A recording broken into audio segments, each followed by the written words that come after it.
Before watching this video, I'd highly recommend you watch my video on the binomial distribution. I'll be assuming you understand everything in that video for this one. Imagine we had a regular coin. If this coin was regular, then the probability of getting a heads or tails would each be 0.5. Now let's suppose for some reason we have a suspicion that this coin is actually not a fair coin and biased towards one of the outcomes, let's say heads. We could test our suspicion by throwing the coin a number of times and then recording the results. Let's say we threw the coin 20 times. How many of these 20 throws would need to come up heads before you believe that the coin was indeed biased towards it? Now, if all 20 of them came up as heads, you'd be right to be suspicious that something was maybe going on with this coin. If the coin was fair, then we'd expect to get heads roughly half of the time, so about 10 times. The question is, where should we draw the line? For instance, is say 16 heads okay, or would that still be suspicious? Or what about 17, 18, 19, etc.? Now this is where hypothesis testing comes in. We're able to model these 20 throws with a binomial distribution. There's a fixed number of trials, which is 20, a fixed probability of success if the coin is indeed fair, so 0.5. There are two outcomes, heads and tails, and we would expect each of those throws to be independent. So we could say that if the coin was fair, then x, being the number of heads, is distributed binomially with parameters 20 for n and 0.5 for p. We could then use our calculator to work out the probability of each of the possible outcomes. So let's take our calculator and go along to the binomial PD function. And here we're going to use list view, and we'll enter all of the possible outcomes, which is 0 all the way up to 20. Then if we set our n value as 20 for the 20 throws, and p is 0.5, and then execute this, you find we get all of these probabilities. To make this easier to view, I'll put them all in one big table. So we have the x values that go from 0 all the way to 20, and their associated probabilities, which are these numbers here. You can see that the probability of getting 20 heads is extremely low, so if you did indeed get 20 heads, you could be fairly sure that something was up with this coin, and it was indeed biased towards heads. It's worth noting though that this doesn't actually prove that the coin is biased.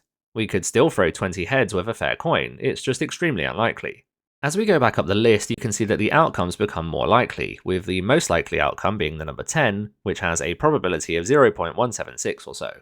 Now that might surprise you at first. The probability of getting 10 heads, which is the thing you would expect to happen in most situations, is actually only around 17 or 18%. The reason for this though is that there are so many different outcomes here. The probability of getting a 10 is around 17 or 18%, but this is still significantly more likely than most of the other outcomes. To get a better sense of what this distribution looks like, we could draw it as a graph. So if we take a graph, and on the horizontal axis we put our outcomes, and on the vertical axis the probabilities, it would look something like this. Now let's return to the original question. Where would we draw the line in considering that this coin is biased towards heads? If we look at the probabilities of getting 19, 18, 17, or even 16 heads, each of these events happens less than 1% of the time, so they are indeed quite rare. When deciding our conclusion though, we don't look at the probability of one particular event. Rather, we look at the probability of that event or a more extreme event happening. So for instance, if we decide that 16 heads will cause us to believe that the coin is biased towards heads, then so will 17, 18, 19, and 20. So when considering the outcome of 16 heads, we actually want to consider the outcome of 16 or more heads, which is the sum of all of the probabilities represented in these bars here. So the probability that x is greater than or equal to 16. Now we could work this out by adding up all of these probabilities here. Or instead, we could use our calculator and use the fact that the probability that x is greater than or equal to 16 is 1 subtract the probability that x is less than or equal to 15. Doing this on your calculator will get you this number here, so about 0.6%. This means that an event of throwing 16 or more heads only happens 0.6% of the time, which you might consider strong evidence that our coin is indeed not fair and biased towards heads. Let's take a look at what the probability might have been if we threw some different numbers of heads. So let's imagine we threw 15 heads, in which case we do the probability that x is greater than or equal to 15, which would mean we need to include this bar's probability here. And we can work this out by doing 1 subtract the probability that x is less than or equal to 14. Using your calculator, that will give you this number here, so more like 2%. If we do the same for 14 heads, then we include this bar, and doing the calculation will get you this number, so getting closer to 6%. And for 13 heads, we would include this bar now, which would be this calculation, and give you this number here. So now all the way up to 13%. And if we did 12 or more heads, we'd include this bar, do this calculation, and we get this number here. So around 25%. So actually around a quarter of the time you'll throw 12 or more heads, which does seem to make sense if you think about it. We can see that as this number decreases back towards 10, the probability of this event happening starts to increase. It becomes more and more likely, and therefore less significant in terms of evidence for the coin being biased. So we've now worked out all of these probabilities, but we still haven't decided where the cutoff point will be. Well, when you do a hypothesis test, we have a particular value known as the level of significance, which will determine this for us. Commonly used values for the level of significance are 10%, 5%, and 1%. These are the values that we compare our probability to make a conclusion. So for example, let's say that we threw 15 heads. The probability of this event, or more extreme, so 16, 17, 18, 19, or 20 happening, is around 2.1%. If we use the 1% level of significance, then we're looking for a probability of less than 1% to consider this sufficient evidence that the coin is not fair. So in our case, we haven't met this threshold, as 2.1% is greater than 1%. What we're saying here is that our event, which happens 2.1% of the time, which of course is quite rare, is not rare enough to cause us to change our mind and say the coin is not fair. If instead though we use the 5% significance level, now the 2.1% is less than 5%, in which case we would consider this enough evidence for us to change our mind and say the coin is not fair. And of course we'd also find the same conclusion if we use 10%. The idea that different levels of significance will lead to different conclusions might seem a bit weak at first, and it would also appear that you could just change the level to suit the conclusion that you desire. However, the level is actually set before you collect any data. The level that you select will also depend on the context of what you're investigating. You could think of the level of significance as the probability that you incorrectly reject the initial idea that you had. So if we set our coin at 1%, we are saying that if we find evidence that the coin is indeed biased, we may actually be wrong 1% of the time. For a simple experiment like this one, 10% or 5% might be fine. It depends on the consequences of being incorrect. If instead it was about the safety of an aircraft, then you might want to have a super strict significance level, say 0.001%. It depends entirely on the context of what you're looking at. So far, we've only informally discussed the hypothesis test, but we must actually conduct these in a very particular way. Let's run through an example of how we would write this down for our coin. We're going to imagine that we threw 15 out of 20 heads with the coin, and we'll conduct a hypothesis test at the 5% level of significance. We must start with two hypotheses. A hypothesis is something about a population or process that we wish to test. The null hypothesis, which we give notation H0, is the default assumption. In our case, the default assumption was that the coin was fair. For a question like this, we would write this down in terms of a probability of success, which we give the letter P. So for our coin, the probability of success, which is the probability of throwing heads, would be 0.5, if the coin was indeed fair. We then have the alternative hypothesis, which is the claim that we're looking to find evidence for. This one has the notation H1, and in our case, this was that the coin was biased towards heads, so heads is actually more likely to occur. We also write this down in terms of P. So for this one, it would be that P is greater than 0.5, that is, that the coin is biased towards heads. Once you've formed your hypotheses, you want to determine the variable and its distribution specifically when the null hypothesis is true. For year 1 of the course, this is always going to be a binomial distribution. So we could say, let x be the number of heads thrown in the 20 throws. This letter x here has a special name, which is the test statistic, which is not the easiest thing to say out loud. We could then say that under the null hypothesis, x will be distributed binomially with parameters 20, 0.5. You might recognize this from earlier. Then we need to work out the probability of our observed value, or more extreme, occurring. We said that our observed value was 15 out of 20 heads, so we want to work out the probability that x is greater than or equal to 15.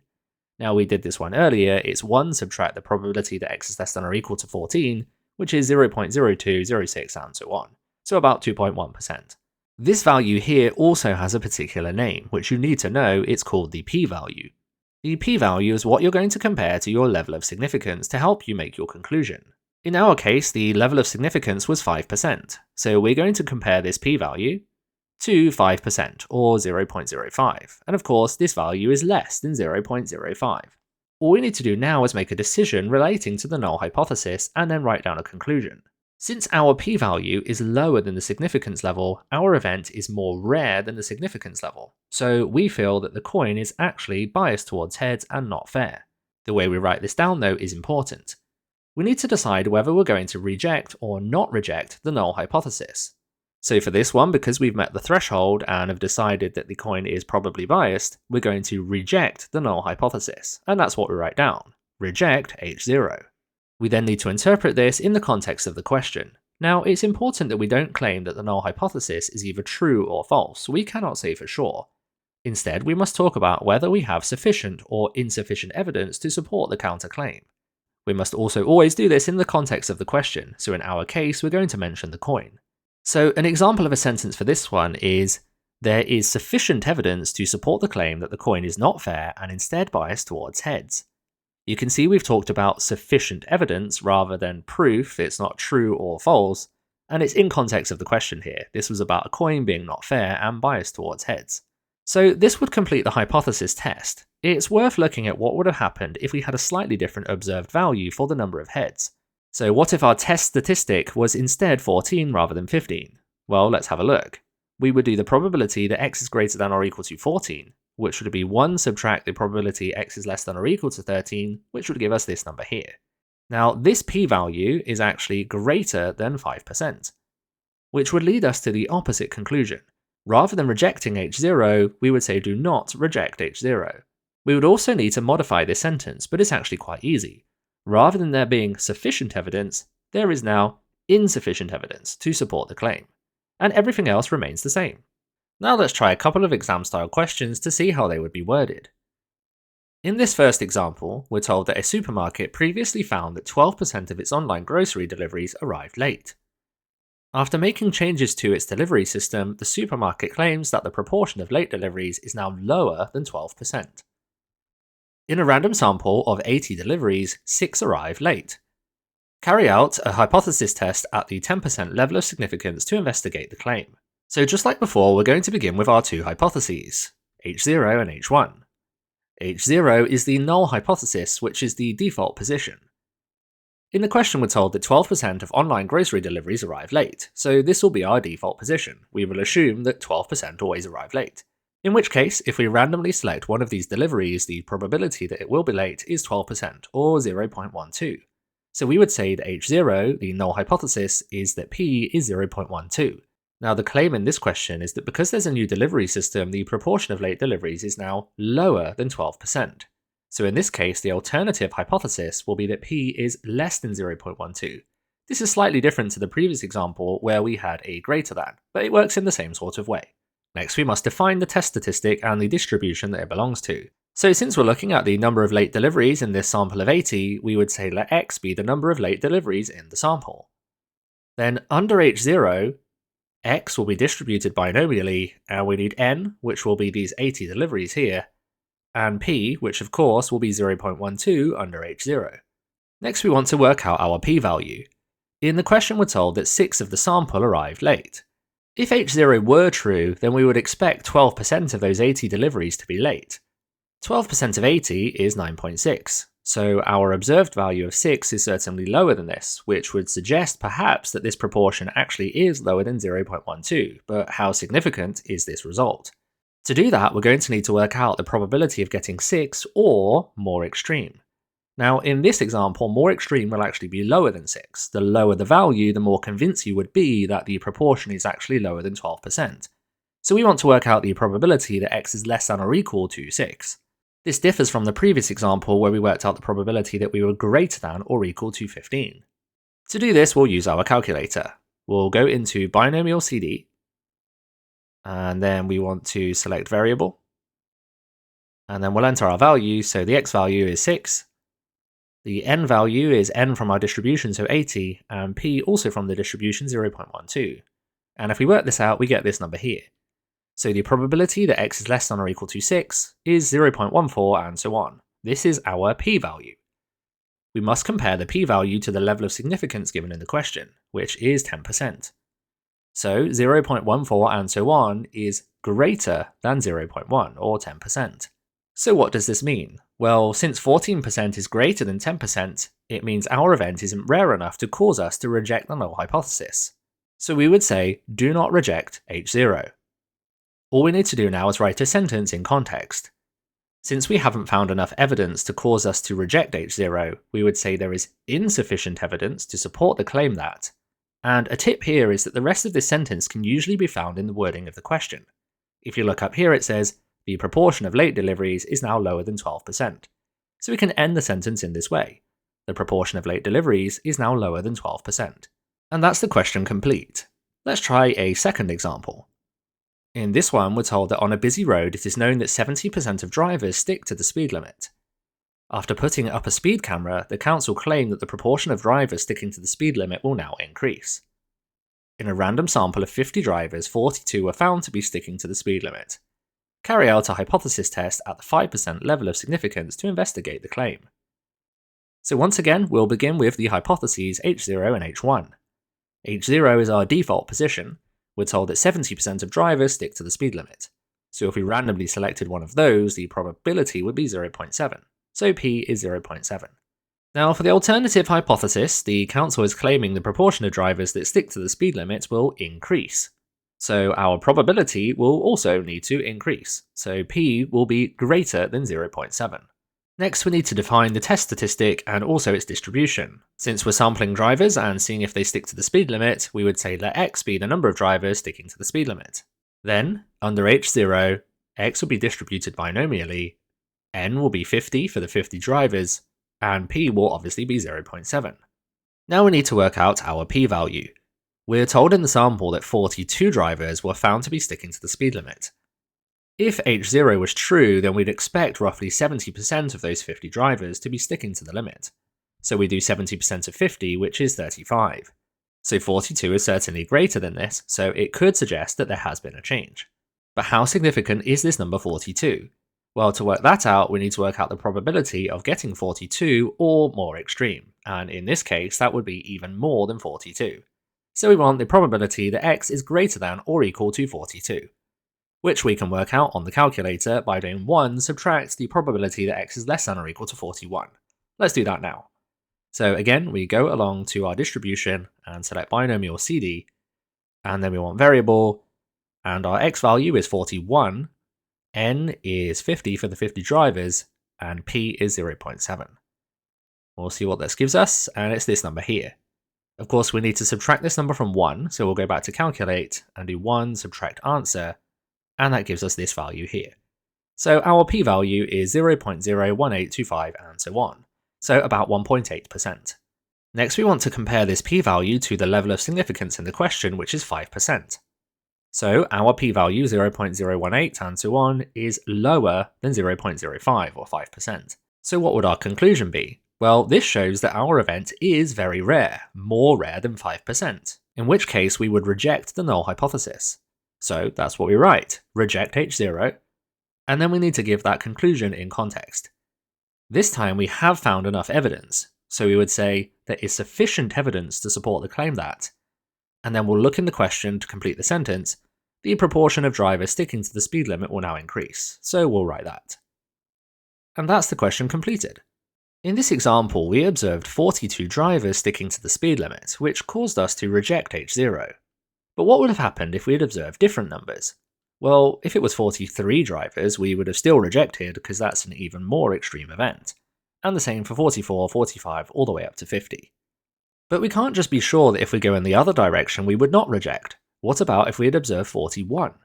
Well, for that, we would have worked out the probability that x is greater than or equal to 41, using this calculation here, which gives us this value, so about 4%. This value is still lower than the level of significance. So we would have still rejected even if we'd observed 41, let alone 42. But what about 40? Well, for 40 we would have done this calculation and arrived at this number here, so about 7.9%.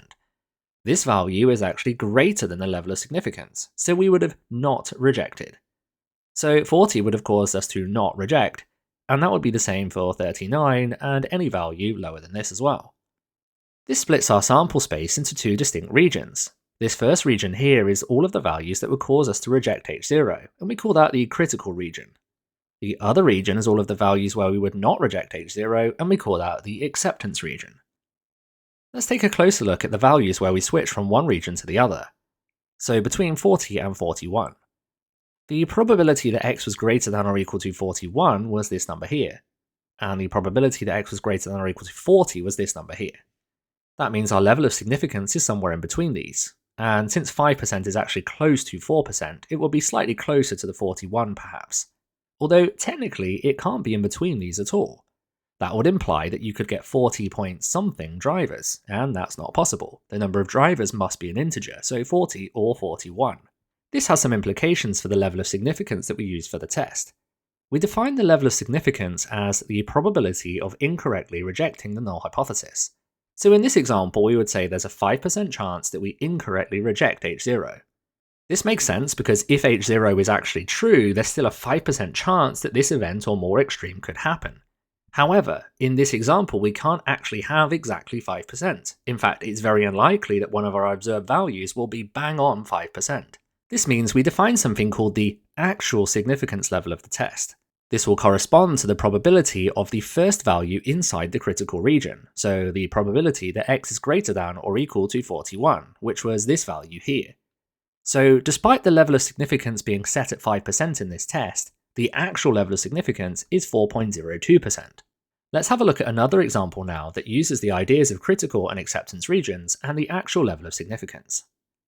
In this example, we're told that a factory produces light bulbs and it's known that 5% of the bulbs produced are faulty. After making changes to the production system, the factory manager claims that the proportion of faulty light bulbs is now lower than 5%. A hypothesis test is carried out at the 10% level of significance to test this claim. Now the first thing we're asked to do is suggest suitable hypotheses that could be used.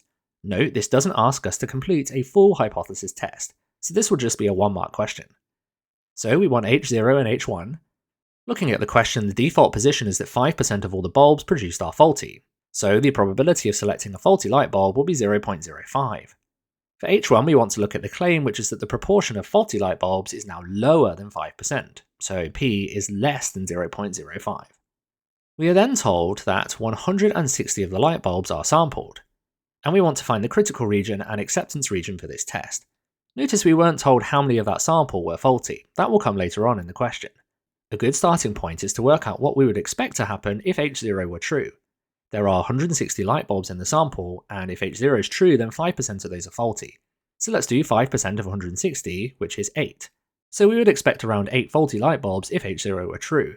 Now, if we're looking for evidence that the proportion is actually lower, then the observed value is going to need to be lower than 8. Since we don't have an observed value in this question, we're going to need to select our own and observe their corresponding p-values. So let's start with values that are lower than 8. So let's take the calculator and go into Binomial CD again, and since we're going to enter lots of values, we'll go into list. Let's just do all of the values from 0 up to 8 and see what their probabilities are. So we enter those values and we need to pick n, which is 160 for the sample size, and p, which is 0.05. If we execute that, we'll get these values here. Now I'll write these values out in a table form so that we can see them nicely, and they look like this. Now in this question, the level of significance is 10%. So if we're going to reject, the p-value needs to be less than 10% or 0.1.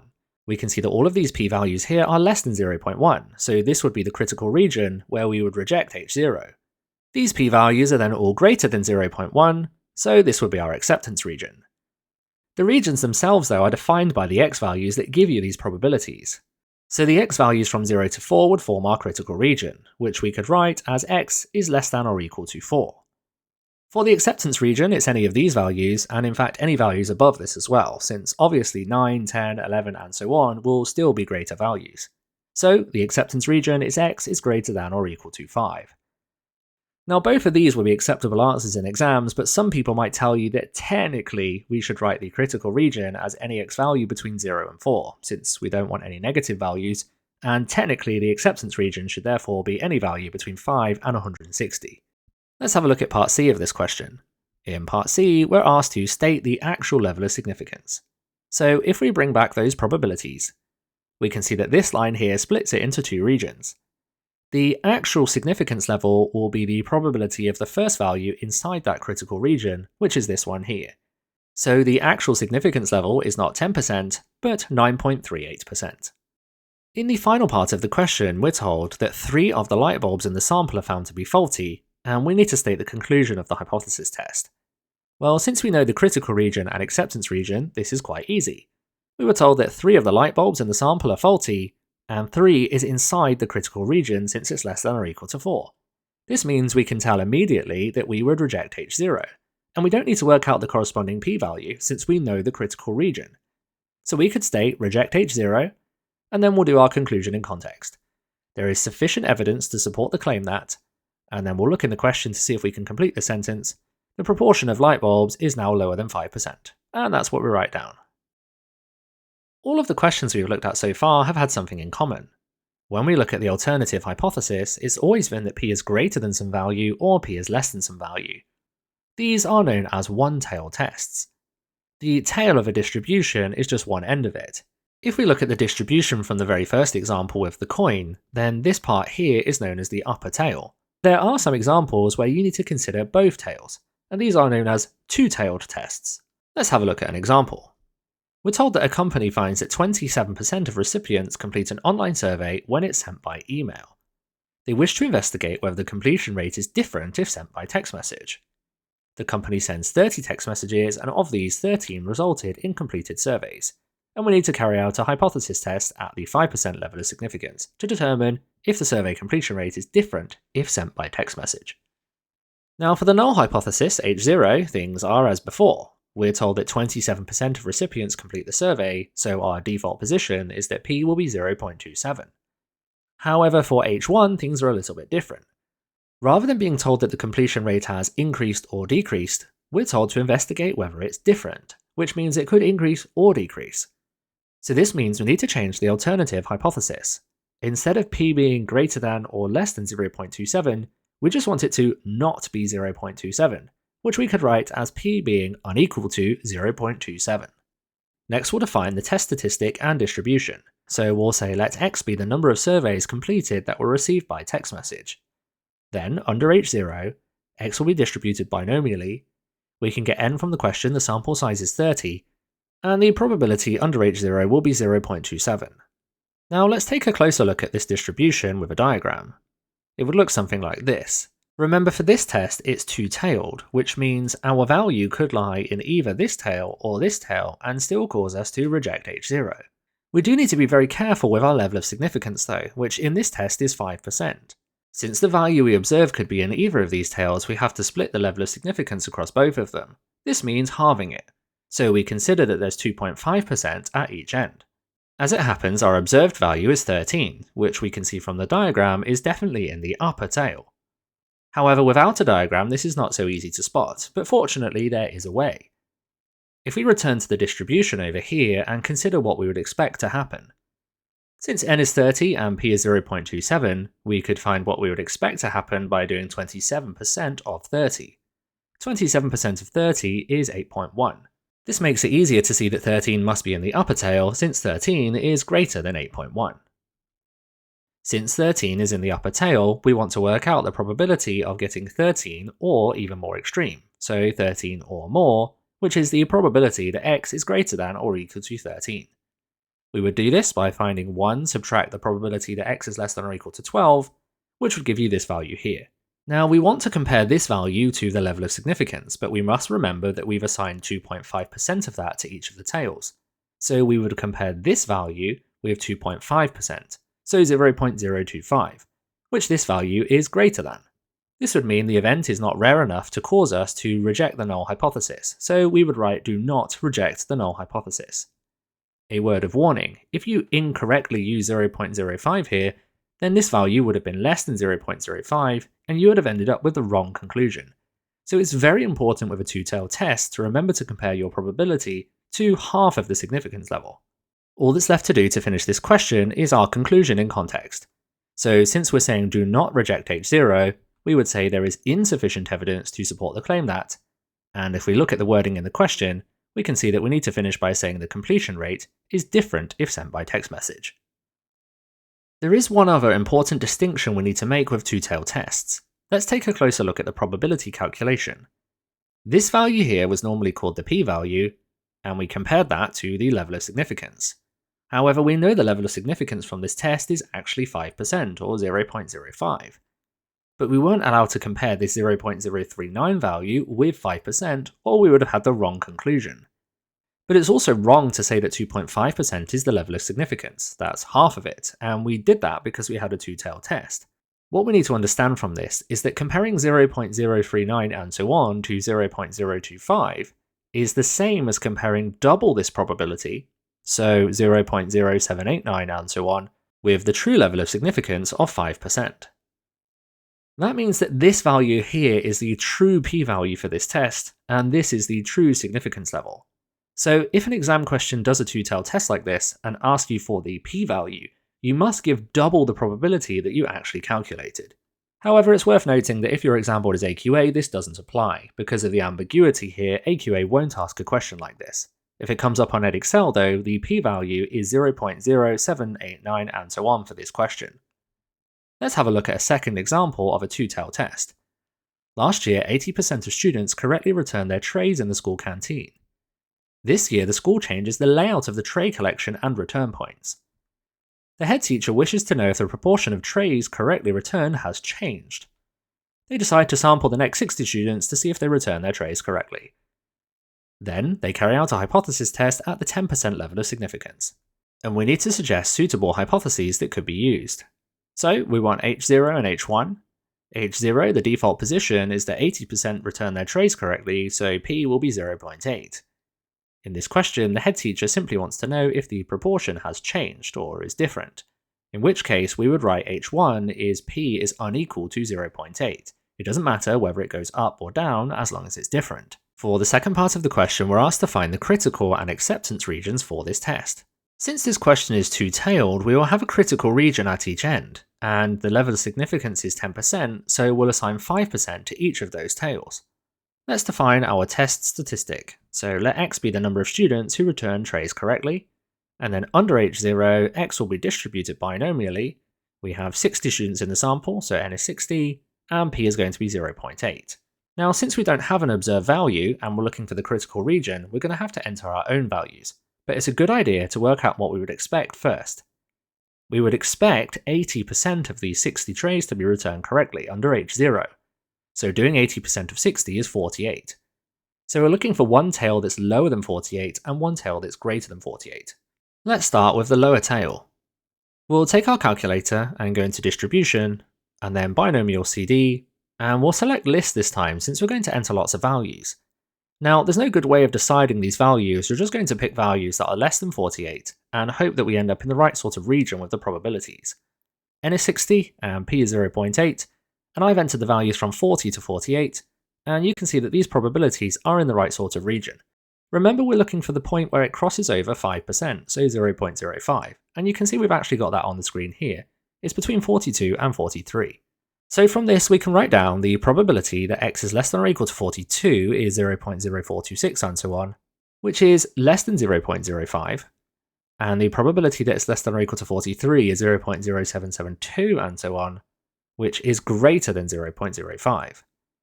So we now need to repeat this process for the upper tail, so values greater than 48. I'm going to enter 49, in fact I'm going to go all the way up to 60, I might as well.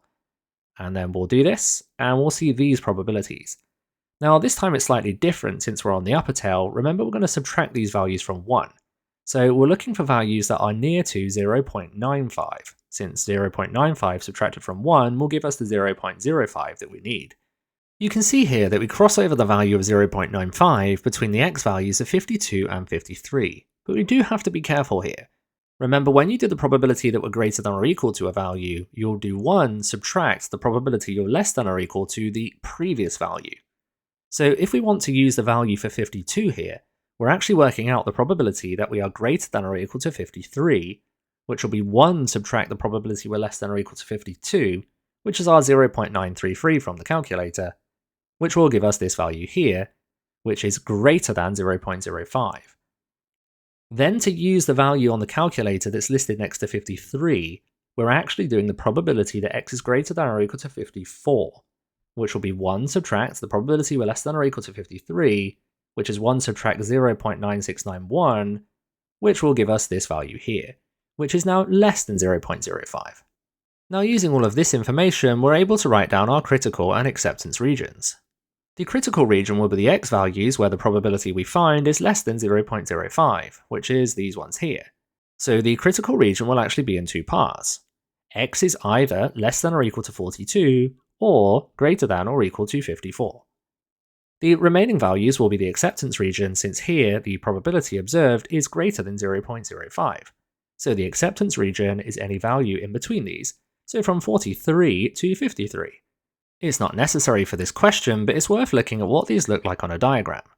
If we take the sample space from 0 to 60, we can see the first part of the critical region is values less than or equal to 42, so all of these would cause us to reject, but also values greater than or equal to 54. And the acceptance region is the values in between. I sometimes find it's nice to visualize the critical and acceptance regions like this. Now on to the next part of the question. We're told that of 60 of the students sampled, 41 returned their trays correctly. We need to state the conclusion of the test. Well, this value of 41 is in this critical region here, which means we're going to reject H0. All we need to do now is state a conclusion in context. There is sufficient evidence to support the claim that. Then let's read the question and see if we can find a nice sentence. The proportion of trays correctly returned has changed. There's one more part to this question, part D, which asks us to find the p-value in this case. Now remember, when we have a two-tailed test, the p-value is actually double the value we calculated in the question. So we're going to need to work out the probability that x is less than or equal to 41 and double this. So we did that on our calculator earlier, it was this number here, and if we double this number, we get this one. So the actual p-value for this test is 0.04413 and so on. Now we're going to look at one final question. In this one it says, at the last local election, candidate A received 37% of the votes.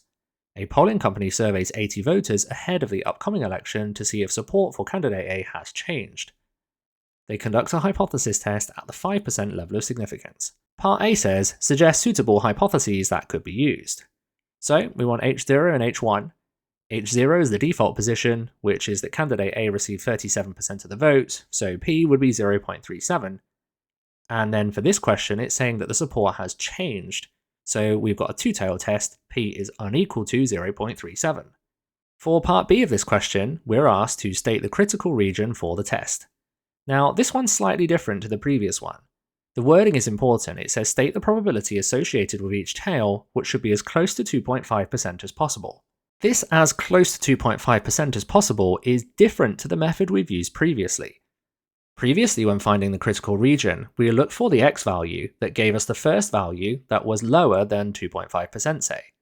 But in this case, it doesn't have to be lower, it just has to be as close as possible, which does mean that it can actually be greater than 2.5%.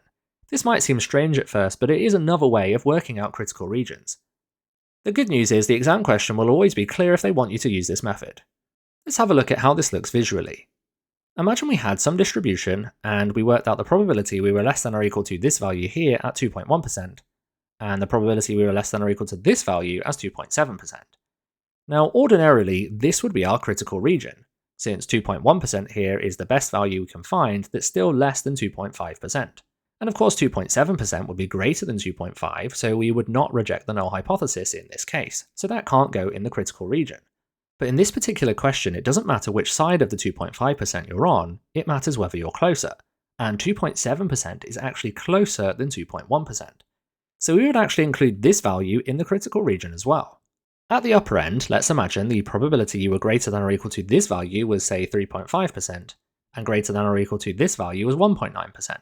Ordinarily, this would be the critical region, since 3.5% is greater than 2.5%, but 1.9% is less.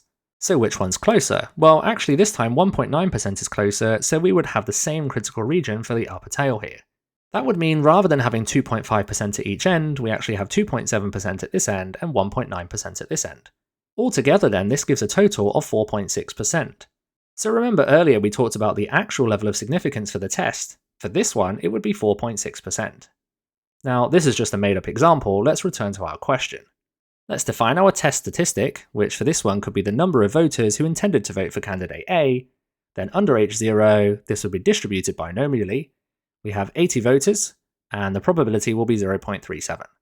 Let's think about what we would expect to happen by finding 37% of 80, which will give you 29.6.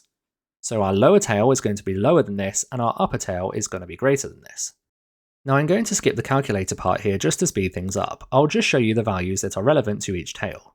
For the lower tail, it's these values here. Remember, we are comparing this to 2.5% or 0.025. You can see we switch over 0.025 here. So the probability we are less than or equal to 20 is this, and less than or equal to 21 is this. Ordinarily here, we would go 20 for the critical region since 2.8 is greater than 2.5.